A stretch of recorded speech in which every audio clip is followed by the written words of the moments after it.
at the agenda for today, I recognize that you would have been told a lot about problems, discussed issues, and ultimately might have received some encouragement for funding from various sources. I'm here today to inform you about another source of funding, to encourage you and to invite all of you to access as much as you can from this source of funding, which is a Green Fund. So my presentation today is to inform you about the background to it, the present status of it, and the methods of accessing the fund. And it's not impossible, because there are persons and organizations in this room who have already benefited from it and can tell you of their positive experiences with the Green Fund. So, it was first established in the year 2000 under the government, and currently the source of funding which goes into it is from a 0.3% Green Fund levy, which is applied to the gross sales and receipts from businesses in Trinidad and Tobago. And businesses are required to pay this levy every quarter.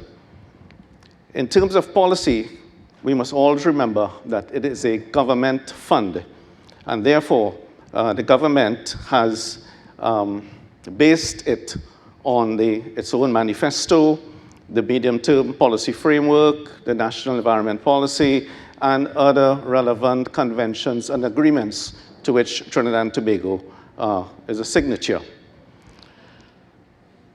I would highlight the National Environment Policy of 2018, which really provides one of the most important bases for the operation of the fund in terms of awarding applicants funding for their projects.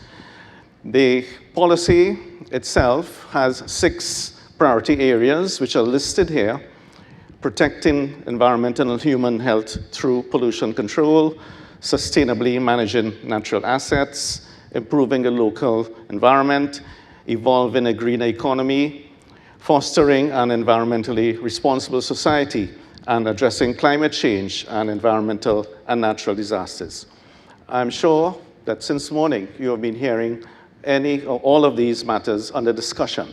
So we are now pointing out that there is this close alignment between what is being discussed in this conference and your potential success in receiving funding from the Green Fund.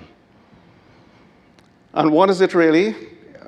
It is our local national environmental fund. Other countries have it, Barbados, Belize, for example. Ours is a unique or different from the other two in the sense that this money is collected from taxes, whereas those other 2 countries, as far as I know, they receive their funding from other international agencies or other funding agencies, which they then make available, like us, to applicants. And most importantly, what guides us to evaluate and to either recommend or not recommend projects for funding are certain criteria. 1, you must be a registered organization or community group in Trinidad and Tobago. And secondly, your activity must be either one of the 4: remediation, reforestation, environmental education, and conservation of the environment. There have been instances, I've heard, where persons have applied for projects which are not closely aligned to these 4, and they cannot be considered. And these are very broad and open topics under which you can apply. Remediation basically means remedying or restoring the capacity of an environment, maybe after a disaster, hurricane, tropical storm, and so on.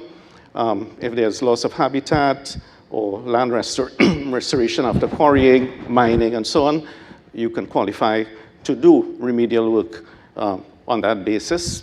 Reforestation, as the name implies, signifies your attempt at replanting trees on areas where trees formerly existed.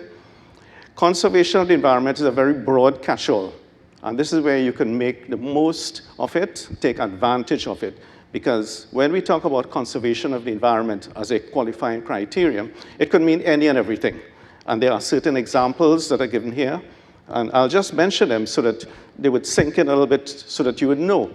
I'm sure all of you, with your various groups and interests, would qualify under any one of these. Ecotourism, national parks, sustainable hunting or fishing, protection of endangered and threatened plants and animal species, habitats, and so on, coastal areas, mangrove, reforestation, recycling, beautification projects, any and everything that could qualify as conservation of the environment will make you eligible to apply to the Green Fund.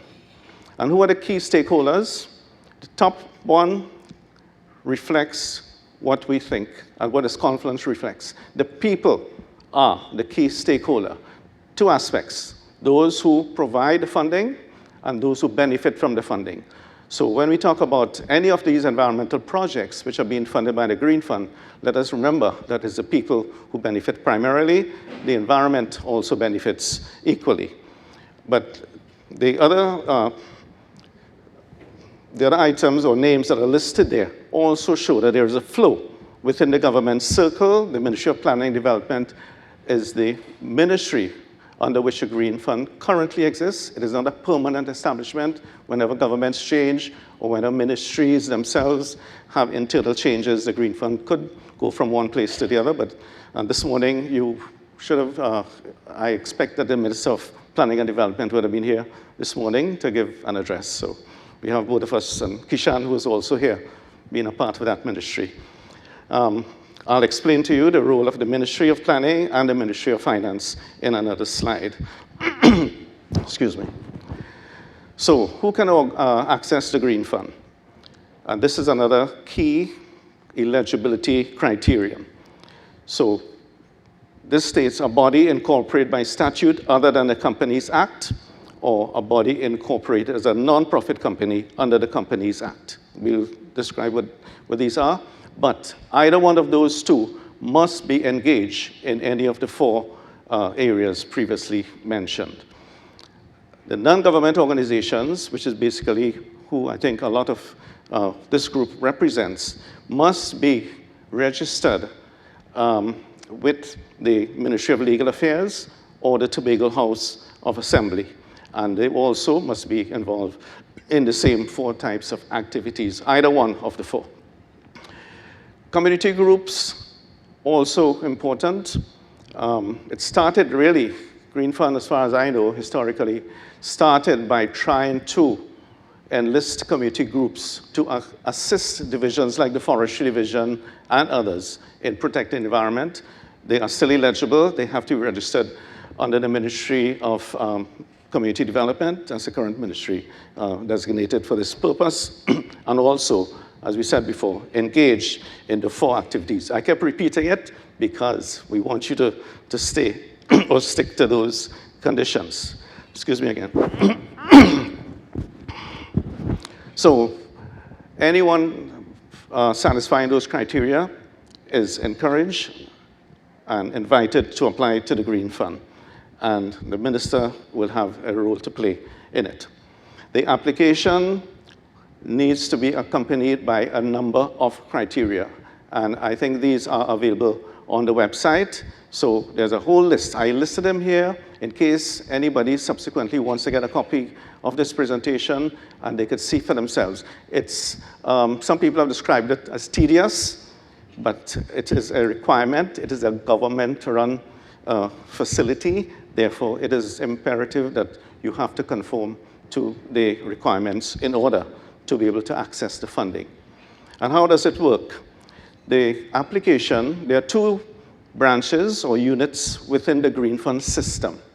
There's a Green Fund executing unit, which is administered almost like a public service type of organization by the Ministry of Planning and Development, and they are the ones who receive the application and who would then sift it through, ensure that the application meets all the previously stated criteria, ensure that the numbers add up, ensure that the project looks feasible up to a certain point. And when they are satisfied with all of the requirements, the application is then forwarded to the Green Fund Advisory Committee, which I currently chair. Now, this committee is appointed by Cabinet for a period of 2 years only. So there is a break in continuity. After the 2 years have elapsed, you may have another 5 to 9 persons replacing us, and that is where sometimes there is a break in the continuity during the evaluation of projects, because not all might be evaluated thoroughly within the time frame that any one advisory committee is there. But nevertheless, this is how it is. This is how it was created in the year 2000, and this is what we have to live with. And this final slide basically summarizes what I've said before in terms of a flow chart. Starting at the top, you have the organization or the community group making the application. It goes to the Green Fund Executing Unit. They review, they visit the site, they interview the applicant and so on. When they are satisfied, they forward the application to the advisory committee. The advisory committee evaluates now based on technical, financial, environmental grounds, all kinds of, we take into consideration various other aspects now of the quality of the project and the impact that the project will create for the country and so on.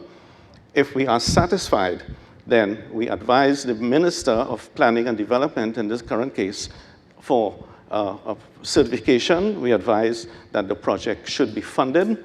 If the minister then agrees with the recommendation, she then forwards it to the Minister of Finance, who will then give the final approval and disburse the funds back to the Ministry of Planning and Development, who will then disburse it back to the applicant. That is how it works. So it's all theoretical. We are trying to make it work to the best of our ability during the time of my committee's tenure in office. And I hope, as I said at the beginning, I hope you all take advantage of this facility. It's one of the few facilities that anyone could stand up here and tell us, as Trinidadians and Tobagoans, that money exists in large abundance. It is available. It is available for funding, and not only funding, but grant funding. There's no limit.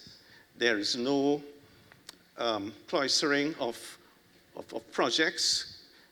In other words, the Green Fund has never yet directed applicants to only apply for, let's say, forestry projects or wildlife projects or coastal management projects. You are free to choose any area that is of interest to you and make your application according to the rules and regulations, and they'll be processed. So, having said that, I hope you all understand and appreciate. Thank you very much.